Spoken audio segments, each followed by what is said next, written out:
Sharkie Gamer here, and today we're going to take a look at a much older controller. So this one is called the XE-1AP Analog / Digital Intelligent Controller System. So it's for a number of different platforms, this one. You can see all the platforms down here. So you've got X68000, MSX, PC-8801, PC-9801, FM Towns, and it'll also work with Mega Drive as well.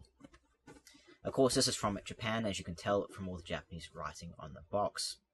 You've got the Sega logo just in the front there as well. So let's take a closer look at this packaging. So that's the front, and of course you can see an outline of the controller in the background there, as well as the XE-1. The sides are pretty plain. They just show the same sort of information. On this side, though, it does show the company that's responsible for making it, so Denpa Mimcom Soft. I think I pronounced that right. That's the other side, and that's about all. The bottom is just a blank white box. So taking a look at the contents, so you of course get the large controller itself, the XE-1AP, and this thing is incredibly large.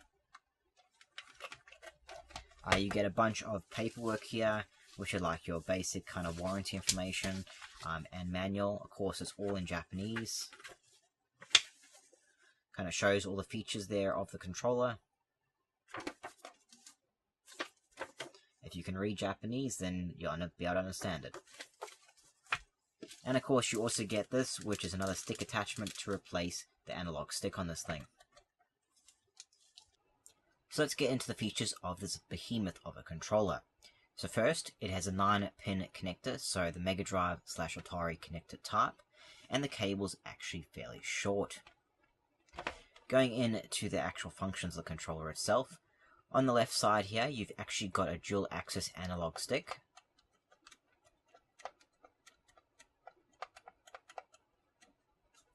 On the other side, you've actually got a throttle, which is also analog. Now this throttle is also rotatable, so you can rotate it all the way so it's left and right, or you can rotate it so it's up and down, or somewhere in between. So whatever suits you, you can rotate it to suit your play style. Up the top here, you have a couple of buttons. So you've got E1, E2. Over the side, you've got like B1 and what's sort of like a B dash and an A dash.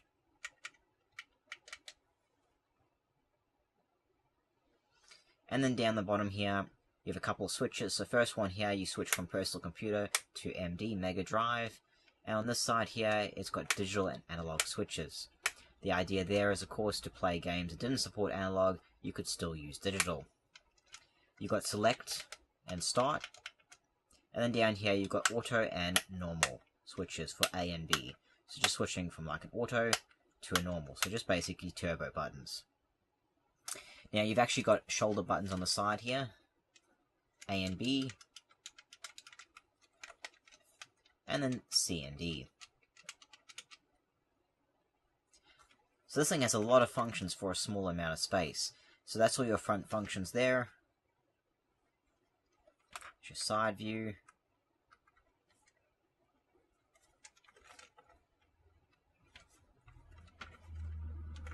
Now on the back of the controller, you've got a couple more functions there. You've got a switch here that says shift switch on and off, and you've got channels. So channel 0, channel 1, and channel 2.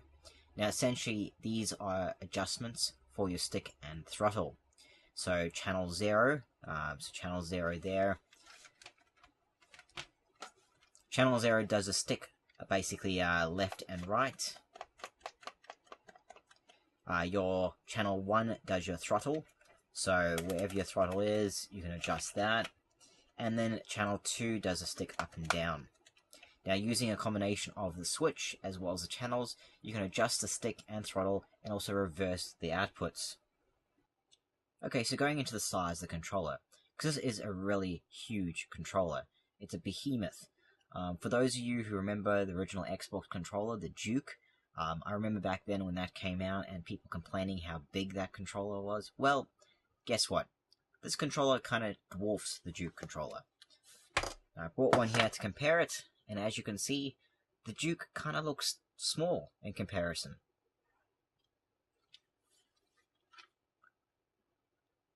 It's quite a difference. This thing really dwarfs it. It's huge and massive. So all those people that complain about the Duke, well, I'm guessing they'd even complain about this type of controller more. So just be glad you got the Duke and not something like this. But since it's so big, does it feel awkward to hold? Well, kind of. In a way it does, but overall, I mean, you can reach everything. You can reach all the buttons fairly easy with pretty little effort. You have to stretch occasionally depending on what fingers you decide to reach what button. But in general, if you're just using like the analog stick and throttle, and maybe the shoulder buttons here, you'll have no problem. The handles here are quite comfortable to hold, so it doesn't matter too much. It is a big controller to hold, but overall it's not too awkward. By modern standards, it is, but by that standards back in the day, you know, this was very unique in the styling of it. So for what it was, they did make it pretty comfortable for whatever they could do for such a large controller. Now, another feature of this thing is the stick here, the thumb grip here. It can actually be changed, so you can unscrew this.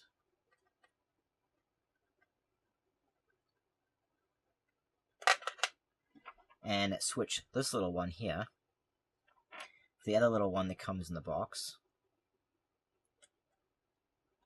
And it's essentially just a smaller one. So if you wanted a smaller stick for whatever thing you're doing or whatever game you're playing, you can easily use that instead. It's also got a bit of texture on it in comparison to this, which is fairly smooth. So, see the thickness there. So you do have a bit of a choice of what type of thumbstick to use, if you prefer one or the other.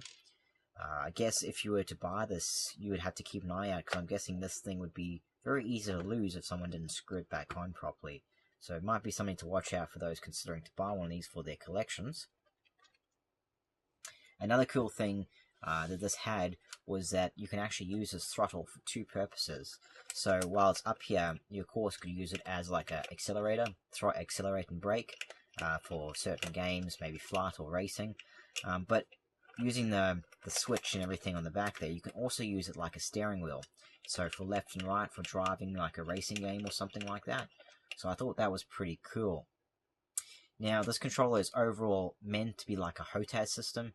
So for those of you who don't know what a HOTAS system is, it's basically, it stands for hand-on throttle and stick. So it's like a flight system for flight sims or combat sims.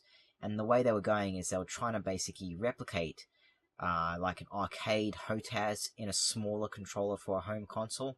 So it's sort of like arcade cabinets for like games like Afterburner 2. So they're trying to replicate that type of HOTAS controls, having a throttle, having like a joystick type thing on it. And so that's what ended up happening when they made this controller. They saw the HOTAS and they were like, we want to make a smaller version of that for home consoles. And so the XE-1AP was born. So we've covered a few things about this controller. We've gone through features, gone through the size of it and everything like that. But let's just go into a little bit of brief history about this. So this was released in 1989. So it's pretty old. This controller's been around for quite a while, which also means that it predates a lot of modern controllers, in that it has analog, shoulder buttons, as well as handles. So let's compare them. So of course it means it predates the Nintendo 64 controller. Also means it predates the Dreamcast controller. Even the PlayStation controller, it would predate.